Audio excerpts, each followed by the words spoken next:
SMN production দেখুন, like করুন আর share করুন, সাবস্ক্রাইব করুন। বাদশাহ জাহাপানা চিন্তা করছেন যে এত সুন্দর পৃথিবী ছেড়ে একদিন মাটির কবরে আমায় বিদায় নিয়ে চলে যেতে হবে, আমার যেতে ইচ্ছা করছে না।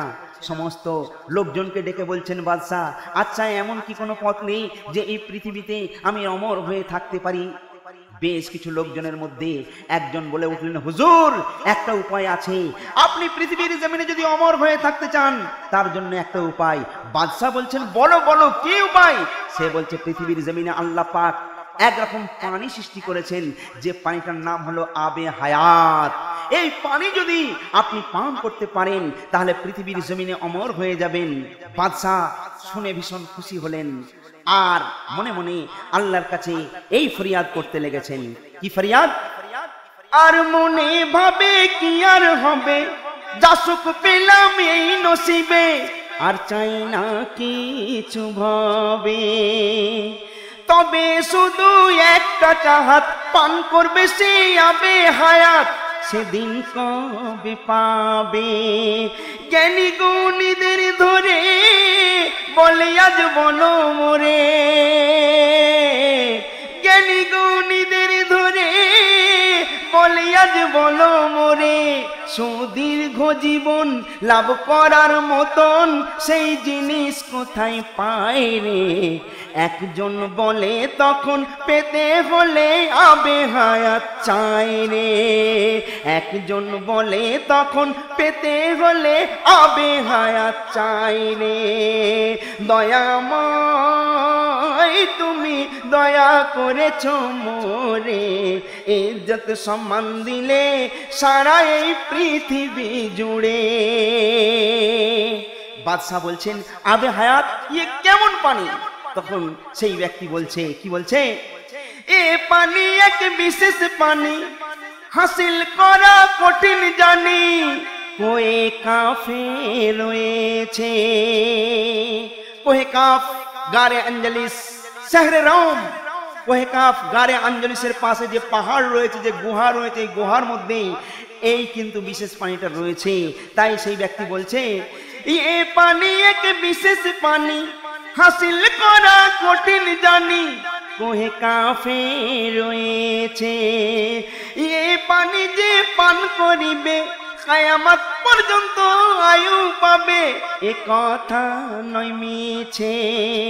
এ পানি দুধের নেই সাদা, বরফের শীতল মাখা, এ পানি দুধের নেই সাদা, বরফের শীতল মাখা, ওরে মিষ্টি মধুর জামে তহুর, মেশকের চেয়েও দামি, পান যে করবে তারে অমর করে দেবে আল্লাহ তারে, পান যে করবে তারে অমর করে দেবে আল্লাহ তারে। বাদশাহ তখন বলছেন, তাই আর দেরি না করে চলো আমরা সবাই তৈরি হয়ে যাই ওই জায়গায় পৌঁছানোর জন্য। তারপর কি ঘটনা ঘটছে একটু ফলো করুন। আর শুনে তখন কথা এমন, বলে আমার সঙ্গে চলুন, দেরি আর সহে না। আর হাজার মাদি ঘোড়া নিল, খোঁজা খিজির সঙ্গী হলো, একজন বলে থামো না, একজন বলে থামো না। এই বাদশাহ, আপনি 1000 মাদি ঘোড়া নিয়ে সবার নিয়ে লোকজন নিয়ে আপনি যে রওনা হয়েছেন, যেখানে যাবেন সে জায়গাটা কেমন জানেন? বলছেন না। বলে শুনুন, গভীর অন্ধকার গুহা, সহজ নয় সেটাই যাওয়া, গভীর অন্ধকার গুহা, সহজ নয় সেটাই যাওয়া, তাই মনে রাখো সঙ্গী করে, অন্ধকারে আলোয় যাবে ভোরে। তাই আপনাকে আমি একটা মণি দিতে চাই, এই মণি বেমিসাল, এর কোনো জোড়া পাওয়া খুব মুশকিল, সেই মূল্যবান মণি আপনাকে আমি দিচ্ছি, আপনি রাখুন। তাই মণি রাখো সঙ্গে করে, অন্ধকারে আলোয় যাবে ভোরে, সাবধানে চলবে এমন যেন গমন কেউ না বুঝতে পারে, সাবধানে চলবে এমন যেন গমন কেউ না বুঝতে পারে। বাদশাকে ওই মণিটা দেওয়া হলো। বাদশাহ তখন বলছেন, এ তো দামি মণি, অনেক দামি, অনেক সুন্দর মণি, কিন্তু আমি বাদশাহ আমি নিয়ে ঘুরবো, এটা শোভা দেয় না। খাজা খিজিরকে ডেকে বলছেন, এই খাজা খিজির শোনো, এই মণিটা তুমি তোমার কাছে রাখো। খাজা খিজির উনি ওনার মধ্যে ওই মণিটাকে লুকিয়ে নিলেন। তারপর সেই অমূল্য মণি দিলেন তিনি, ও খাজা খিজির রাখো তুমি, লাগবে কাজে। রাজপাট সব চুকিয়ে দিয়ে 1000 সহচর নিয়ে এলো কোয়ে কাফে, এলো কোয়ে কাফে। এসে দেখছে অন্ধকারে এমন সেথায় কে কোথায় হারিয়ে যায়, অন্ধকারে এমন সেথায় কে কোথায় হারিয়ে যায়। সেই গোলক ধাঁধাই পড়ে সবাই রয় কে কোথায় পড়ে। বাদশা আজ সঙ্গী হারা দিশে হারা খুঁজবে কেমন করে, বাদশা আজ সঙ্গী হারা দিশে হারা খুঁজবে কেমন করে। 6 মাস ধরে রাস্তা পার করে কোহে কাফের মধ্যে পৌঁছে যাবার পর যখন ভেতরে প্রবেশ করলো, সবাই ছন্ন ছাড়া হয়ে গেল, এই অন্ধকারে সবাই একা একা হয়ে গেল। তারপর কি ঘটছে ফলো করুন। আর কে যে কোথায় হারিয়ে যায়, অন্ধকারে পথটি হারায়, খিজির একা যায় পড়ে। তার কাছে এক মণি ছিল, হঠাৎ মনে পড়ে গেল, এই আমি কেন অন্ধকারে ঘুরছি, আমার কাছে তো সেই মণি রয়েছে। তার কাছে এক মণি ছিল, অন্ধকারে বার করিল। তারপর সব দেখতে পাই নজরে, সব দেখতে পাই নজরে। দেখে খুব আবে হায়াতে, সামনে তার হলো জাহের। দেখে খুব আবে হায়াতে, সামনে তার হলো জাহের। সে 2 হাত ভরে পান করে ফের শুকরিয়া আদায় করে। আল্লাহ পাকের দরবারে শুকরিয়া করে বলছে, আল্লাহ আমার কত বড় ভাগ্য। সঙ্গে সঙ্গে হাতে করে নিয়ে ওই পানি পান করে নিয়ে খাজা খিজির বলছে, সেই 2 হাত ভরে পান করে ফের শুকরিয়া আদায় করে। সেজদায় কেঁদে জানাই, আল্লাহ তুমি অমর করলে মোরে। সেজদায় কেঁদে জানাই, আল্লাহ তুমি অমর করলে মোরে। এদিকে বাদশাহ একা পাগলের ন্যায় ঘুরছেন, কিছুই দেখতে পাচ্ছেন না। কিন্তু ওই বাদশাহ হাঁটতে হাঁটতে কিছুটা দূর যাবার পর একটা দৃশ্য দেখতে পেলেন। কি দেখতে পেলেন? আর অন্ধকারে একা ওরে কিছুটা দূর যাবার পরে এক বিরাট দালান দেখে। তার চতুর্দিকে ঘেরা পাঁচিল, যে তা গোপন জিনিস হয় না জাহির। বড়ই আশ্চর্য লাগে, অসংখ্য মোরগ সেথায় একসাথে গলা ফাটায়। দেখছে ওই পাঁচিলের উপর অসংখ্য মোরগ, তারা মানুষের কণ্ঠে কথা বলছে আর বাদশাকে বলছে, কি বলছে? অসংখ্য মোরগ সেথায় একসাথে গলা ফাটায়। এক মোরগ বলে, কেন এলে ওই বিশাল সাম্রাজ্যকে ফেলে? কি এমন পাবার তরে অন্ধকারে মর ঘুরে ঘুরে। ও বাদশা, কি এমন পাবার তরে অন্ধকারে মর ঘুরে ঘুরে। বাদশা অবাক হয়ে গেল, তাই তো, এরা তো মোরগ, কিন্তু এরা মানুষের কণ্ঠে কথা বলছে, তাছাড়া আমায় এরা চিনল কি করে? তখন এই রকম ভাবনা চিন্তা করছে, তখন সঙ্গে সঙ্গে মোরগ মানুষের কণ্ঠে কি বলছে মানুষকে নিয়ে একটু ফলো করুন। আরে রং বেরঙের পোশাক পরে সত্যকে দেয় মিথ্যা করে কোঠা বাড়ি করে। মোরগ বলছে যারা মানুষ তারা কি করে জানো? মানুষ রং বেরঙের পোশাক পরে সত্যকে দেয় মিথ্যা করে কোঠা বাড়ি করে। আখিরাতের গুরুত্ব নাই, আমোদ প্রমোদে মত্ত সবাই বলে মাথা দেয় নেড়ে। এই কথা বলে যে মোরগ মাথা নাড়িয়েছে, কি ঘটলো জানেন? তখন সেই দালান কোটা হয় মণিমুক্তার অট্টালিকা। তখন সেই দালান কোটা হয় মণিমুক্তার অট্টালিকা। ফের নাড়িয়ে মাথা মণিমুক্তা গোপন দিল করে। হীরা জহরত ইয়াকুতের অট্টালিকা ঝলমল ঝলমল করে। হীরা জহরত ইয়াকুতের অট্টালিকা ঝলমল ঝলমল করে। বাদশা অবাক, ইয়ে কি জাদু, এরা কি দেখাতে চাই আমায়? সঙ্গে সঙ্গে আর একটা মোরগ বলে উঠলো, কি বললো জানেন? মোরগ বলে ভয় কি পেলে, দুনিয়ারি মায়া জালে ইবলিশের খেলা চলে। বাদশা ওদের সঙ্গে আর কথা না বলে একটু আগিয়ে গেলেন, গিয়ে সেখানে দেখছেন, কি দেখছেন? আর অবাক চোখে তাকিয়ে থাকে এক বিরাট মাসি নিয়ে মুখে ভর করে বৃদ্ধা আঙ্গুলে, ভর করে বৃদ্ধা আঙ্গুলে। আর কি দেখছে বাদশা? নিতুর তার দেহ খানা নড়াচড়া করে না। নিতুর তার দেহ খানা নড়াচড়া করে না। সে হঠাৎ করে বলল তারে, বাদশা কি তোর চাই রে?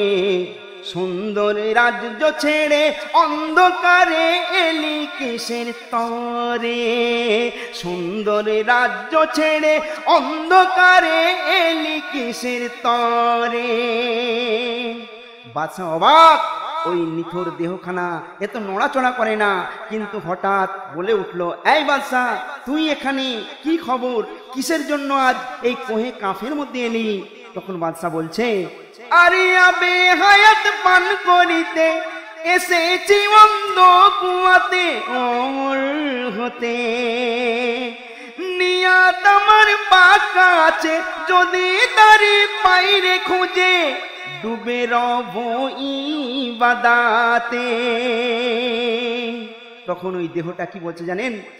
সে বাদশার কথা শুনে পাথর এক দিল এনে, বলে মূর্খের মতন কাজটি এমন না করে যাও ফিরে। একটা পাথর নিয়ে বাদশার হাতে দিয়ে বলছে, এটা ধর। দিয়ে ওই নিথর দেহটা কি বলছে? বলে মূর্খের মতন কাজটি এমন না করে যাও ফিরে।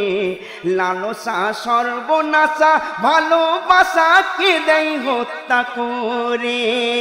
লালসা সর্বনাশা ভালোবাসা কে দেয় হত্যা করে।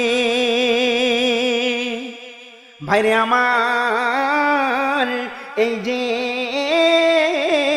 বিরাট বাঁশি মুখে নিয়ে বৃদ্ধা আঙুলে ভর করে দাঁড়িয়েছিল, উনি কে আপনারা কি জানেন? উনি হলেন আল্লাহর ফেরেশতা। ওনার নাম হলো হযরত ইসরাফিল আলাইহিস সালাতু ওয়াস সালাম। উনি সিংহা মুখে নিয়ে আল্লাহর অপেক্ষায় রয়েছেন। যেদিন আল্লাহ পাকের হুকুম হবে সঙ্গে সঙ্গে সিংহায় ফুঁক দেবেন, তামাম দুনিয়াটা তছনছ হয়ে যাবে। উনি হলেন আল্লাহর ফেরেশতা হযরত ইসরাফিল আলাইহিস সালাতু ওয়াস সালাম। বাদশাকে বলছে, বাদশা যে পান করার পান করে নিয়েছে, আল্লাহ কিসমতে যার যা লিখেছে সে তাই পাবে। এটা তোমার কিসমতে নাই, এটা পান করে নিয়েছে তোমার ওই উজির, যার নাম হলো খাজা খিজির আলাইহিস সালাতু ওয়াস সালাম। আপনারা জানেন এই খাজা খিজির আবে হায়াত পান করার জন্য আল্লাহ পাক কিয়ামত পর্যন্ত তাকে আয়ু দিয়েছেন, তিনি অমর হয়ে রয়েছেন। সর্বশেষে এই বাদশা কি করছে দেখুন এই সমস্ত কথা শোনার পর, আর চোখের পানি থামে না রে, বলে ফিরে যাব না রে, আমি থাকবো এখানে। সব কিছু বিসর্জন দিল, আল্লাহর প্রেমে অটল হলো, দম যাইয়ে বার থেমে। এইবারে বাদশাহ আল্লাহর প্রেমে অটল হয়ে গেলেন। মাকে পত্র মাধ্যমে জানিয়ে দিলেন শেষ কথা তার, আমি আর দেশে ফিরবো না, আমি আর আমার রাজ্যে ফিরবো না। আর মাকে পত্রে জানিয়ে দিয়েছিলেন যে কথা, সেটা কি, বিশ্ববিজয়ী ছেলে অসহায় দুহাত মেলে, মাগো আজ তোমার ছেলে তামাম পৃথিবীর বাদশা হয়ে এসেছিল, আমি খালি হাতে এসেছিলাম, আজকে এই হাতকে আমি খুলে খালি হাতে আমি দুনিয়া থেকে বিদায় নিয়ে চলে যাচ্ছি মা। তাই বিশ্ববিজয়ী ছেলে অসহায় দুহাত মেলে, আজ যাচ্ছে চলে সবই ফেলে আল্লাহর দিদারে। এই পত্র পড়ার পর জননী দোয়া করে, আল্লাহ মোরে মিলিও তারে কঠিন হাসরে। জননী দোয়া করে, আল্লাহ মোরে মিলিও তারে কঠিন হাসরে। ভাইরা আমার, এই সমস্ত ঘটনা বৃত্তান্ত যখন খুলে রাসূল পাক সাল্লাল্লাহু আলাইহি ওয়াসাল্লাম সমস্ত সাহাবাদের আর ওই যে বেঈমানরা প্রশ্ন করেছিল তাদেরকে যখন শোনালেন, তখন শেষমেশ তারা তখন কি করলো জানেন? আর নবীর মুখের এই ঘটনা শুনে কেউ থাকতে পারে না, কদমে পড়ে সব কাঁদে। আর মক্কার যত কাফির ছিল সবাই এসে সাক্ষ্য দিল, কাফের আবু জেহেল বাদে, কাফের আবু জেহেল বাদে। তারা সবাই এক বাক্যে স্বীকার করে নিল যে রাসূল পাক সাল্লাল্লাহু আলাইহি সাল্লাম সেই পয়গম্বর যিনাকে আল্লাহ সৃষ্টি না করলে কুল কায়নাতকে সৃষ্টি করতেন না। এই নবী সেই নবী, আখিরাতও যার কাছে প্রকাশ্য, ইহকালও যার কাছে প্রকাশ্য, পরকালও তার কাছে প্রকাশ্য। তাই তারা ঈমানের কলমা পড়ে নবীকে তাজিম করে, তারা ঈমানের কলমা পড়ে নবীকে তাজিম করে। ওরে এসএম নজরুল এমন রাসূল আর কি হবে ধরে, ওরে এসএম নজরুল এমন রাসূল আর কি হবে ধরে, যার জঠরে মুক্তা ঝরে বিরাজ করে আশিকের অন্তরে, যার জঠরে মুক্তা ঝরে বিরাজ করে আশিকের অন্তরে, জঠরে মুক্তা ঝরে বিরাজ করে আশিকের অন্তরে। আজকে আর সময় নাই, আবার আপনার সঙ্গে দেখা হবে, আপনারা আমার জন্য দোয়া করবেন, আমি আপনাদের জন্য দোয়া করব। আসছি, খোদা হাফেজ, আসসালামু আলাইকুম।